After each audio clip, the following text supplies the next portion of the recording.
All right, so now we're going to talk about how we defend 2x2 formations, and all these next slides are going to be versus run plays. So the first one here, they're going to run the ball to the boundary.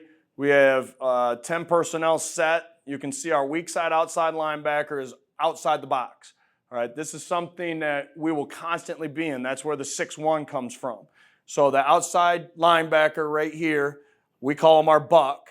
He's going to be outside the box, and we usually have him toes at the heels of the D-line. All right, so you can see he's not very deep. Directly behind him is our whip, our weak safety. All right, and our Mike is always lined up right over the football, toes at 6 yards. And then our strong is hanging out here at about 4 yards from the line of scrimmage, and he's about 2 yards inside the number 2 receiver with the free safety directly behind him. Again, press quarters. And then our D-line, we're looking at 2-2-Is on the inside and tight 5s on the outside. Our 2-2-Is are in charge of the A-gap. Our defensive ends, tight 5s, but they're really like 2-gap D-ends. So they'll err on the side of the B-gap. And our Mike is a C-to-C guy, and he flies around.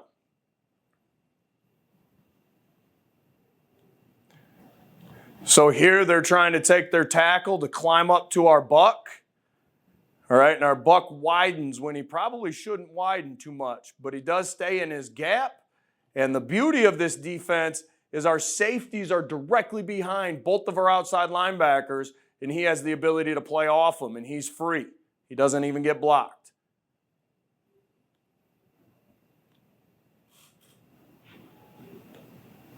And then again, relentless pursuit.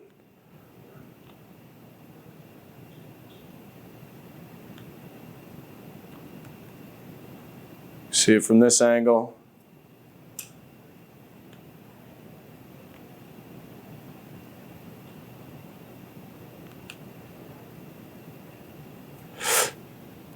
All right, here's another 2x2 set.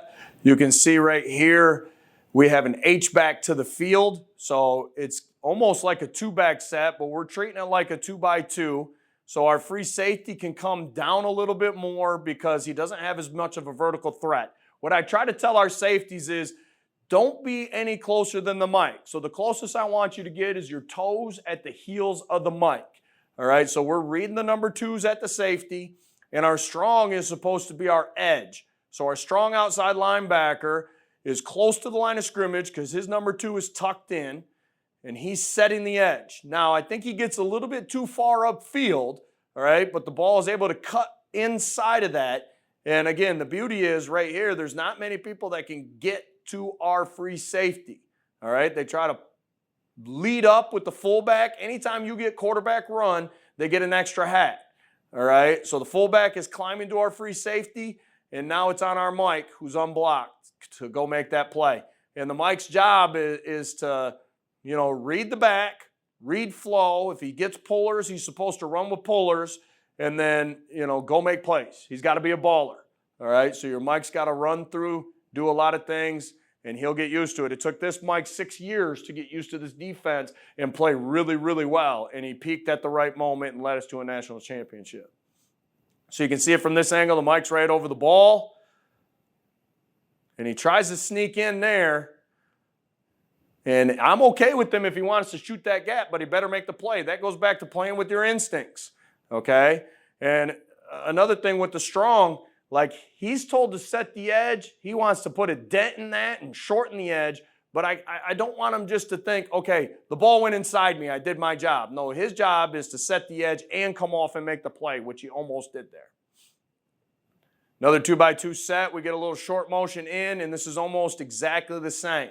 All right, but I like what my strong does here, how he shortens that edge. Again, he gets a little bit too far upfield, but he does a good job of denting it and creating no space for the running back to move. And I don't like when guys get blocked. Obviously, everybody's going to say that, but my philosophy is if you're getting blocked, you can't make a tackle, all right? So if you're getting held, that's your fault. Okay, don't get held. You see, we got guys just trying to avoid blocks and getting in the way. All right, so our D-line has to be physical and dominant. This defense relies a lot on the defensive front being very, very good. and our corners being able to handle stuff on the outside. But again, it's a philosophy thing, and we train them that way.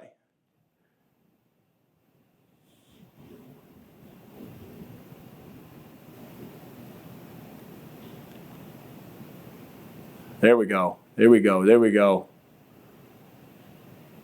All right, when we got all our base stuff in too, like this is a 3x1. So we have a trips check on, and we'll get to that in the next presentation, but we got a trips check on, so we're rotated. And then when they motion, it's on the safeties to communicate that we're going back to our base look. And a lot of this, you know, our outside linebackers, particularly our guy to the field, has to be able to read his keys and play fast. So here, our defensive end is supposed to be a B-gap player.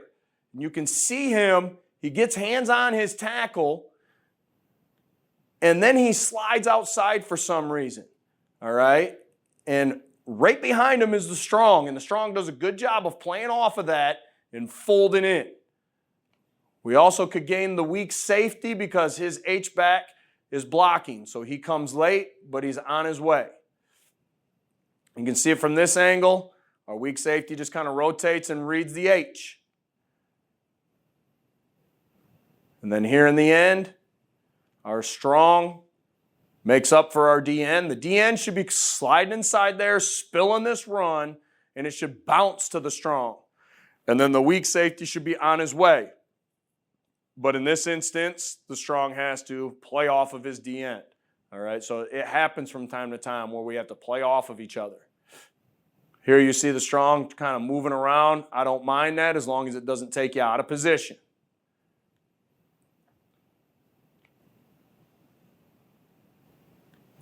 Now in this instance, you know, like the Mike has to, you know, read pullers, trust pullers, and he has to go with the pullers in this run scheme.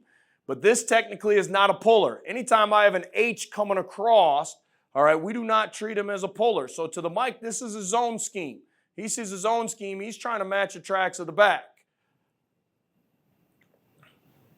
Now our defensive end is going to be in charge of the quarterback on this, but he has to squeeze the space.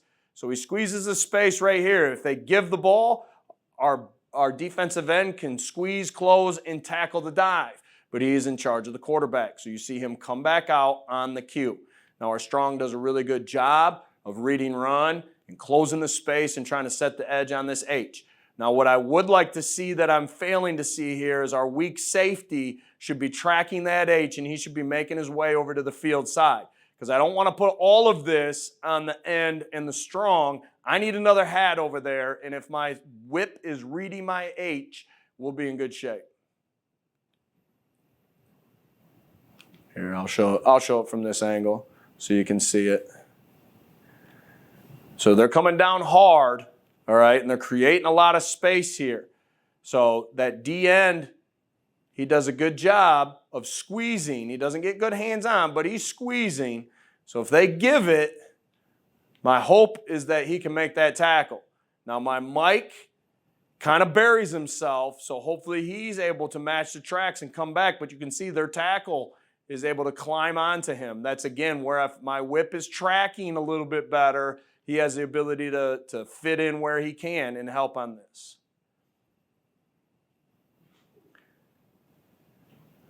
Now, there is a cut split by the wide out here, number one, on both sides, but we'll not treat this like a formation check because my corner can press. All right, so we're in okay shape still here.